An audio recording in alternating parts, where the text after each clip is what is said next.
Infectious disease specialist Dr. Zain Chagla joins us this morning with more on a clinic that he is overseeing for patients with COVID-19. Good morning. Hi, good morning, Annette. So tell me more about this clinic, because it's an outpatient clinic, I understand, the first of its kind in the province. Yeah, it's really exciting. So, when we fight COVID-19, either, if you're vaccinated or unvaccinated, you make antibodies to the virus. And in fact, one of the reasons we get vaccinated is because you make those antibodies beforehand, which means when you get exposed to the virus, you may not get infected. And if you get infected, you're much less likely to get sick. But we do know there are people that may not get vaccinated, or we know there are people where their immune system is in so much distress from their underlying conditions that the vaccines may not work very well. And so there are a couple of drugs now on the market where essentially we give people synthetic antibodies as they're dealing with COVID-19, particularly in the first week of their symptoms. And the evidence in big clinical trials actually shows a 40 to 70% reduction in hospitalization. And that subsequently means less ICU stays and less death, which is really, really impressive. Okay, so you can't just go into this clinic. You have to be referred by your doctor. What's the procedure involved? Yeah, so we are going to be doing two things. One, we're going to be looking for patients that are referred to the typical pathway. Two, we're going to be looking at our assessment centers and picking out patients there and screening them in terms of their symptoms and their risk factors. Patients that meet criteria, it's not everyone. It's those who are unvaccinated over the age of 50, those who are unvaccinated under the age of 50 with medical conditions, and those who are vaccinated with high risks of vaccine failure because of their immune system. They'll be contacted, given an appointment, usually within a day. They'll get an infusion, which is about a half hour long, and a rest time of about an hour after that.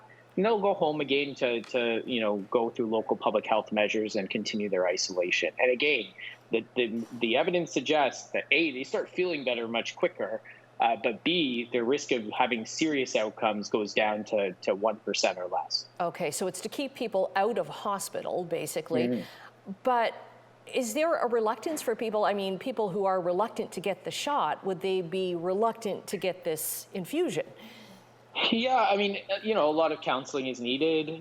Some people are aware of it. Some people actually do want therapeutics. And I think, again, when we talk to people and say, we don't really care about what happened with your vaccine, that's a discussion between you and your provider. We just care about getting you well.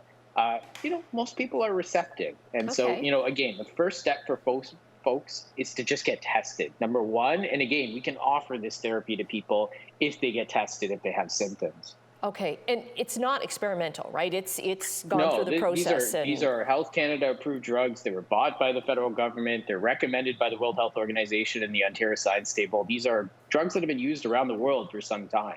Okay, and any idea of why St. Joseph's was chosen for this, or did St. Joe's just step up where you work and say, okay, we're going to do this?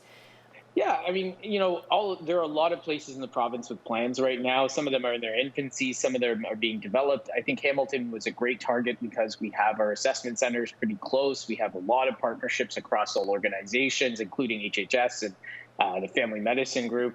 And so that collaboration really came to this, right? So we're a good pilot site for the province. And similarly, we're going to generate data to help with these sites being set up across the province, not just in Hamilton. Okay, so I want to kind of steer away now to another treatment, and these are antiviral pills.